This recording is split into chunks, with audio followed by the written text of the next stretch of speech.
Today, we're going to talk about one of the most powerful and, you could say, dangerous metaphors in modern history. It's an idea so simple, so visual, that it completely reshaped global politics for decades. We're talking, of course, about the Domino Theory. And this is the moment that gave it a name. It's 1954, and President Eisenhower paints this incredibly clear, incredibly alarming picture. Right there, in that one sentence, he captured a fear that would drive American foreign policy and justify wars for the next 30 years. It's just so simple and so scary. So where did this powerful idea actually come from? To really get why it had such a grip on people, we have to go back and see where it started. At its heart, the theory is exactly what it sounds like. It treated communism not as a political ideology, but more like a virus. U.S. policymakers truly believed that if just one country fell, its neighbors were basically doomed to follow. It wasn't presented as a possibility, it was framed as an absolute certainty. Now, an idea this big doesn't just pop out of nowhere. You have to remember the people in charge had just lived through World War II. They watched in real time as nations toppled one by one to Germany and Japan. Then, right after the war, they saw the Soviet Union create its buffer zone across Eastern Europe.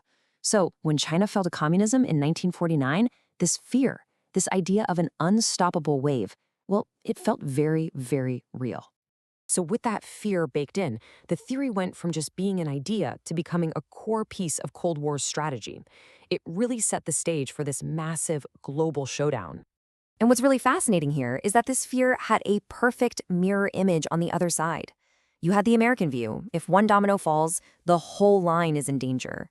But then you have Soviet leaders who had their own rigid idea that once a country went socialist, there was no turning back. It was a one-way street.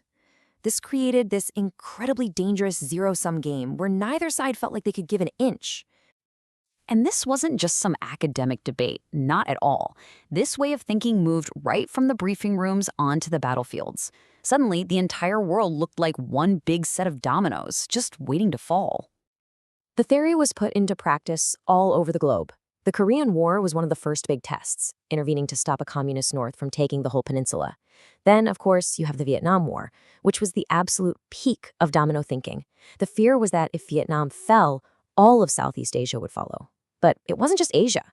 This logic fueled covert operations and coups in Latin America, and it turned local conflicts in Africa and the Middle East into these brutal proxy wars between the superpowers. So, this theory was the driving force for decades. But that brings up the most important question of all. Was it actually right? Well, when you look back, you see it was built on some pretty shaky ground. Let's just break down why this whole idea didn't really work in the real world. First, and this is the big one, countries aren't dominoes. They're not just blank pieces waiting to be tipped over. They have their own cultures, their own histories, their own politics. Second, a lot of these movements weren't really about spreading global communism. They were about nationalism. They were trying to kick out colonial powers and gain independence. Third, this idea of one giant unified communist monster, it was a fantasy. By the 1960s, China and the Soviet Union absolutely hated each other. And finally, here's the real kicker. U.S. intervention often made things worse. It radicalized people and sometimes pushed them into the arms of the communists, creating the very problem it was trying to solve.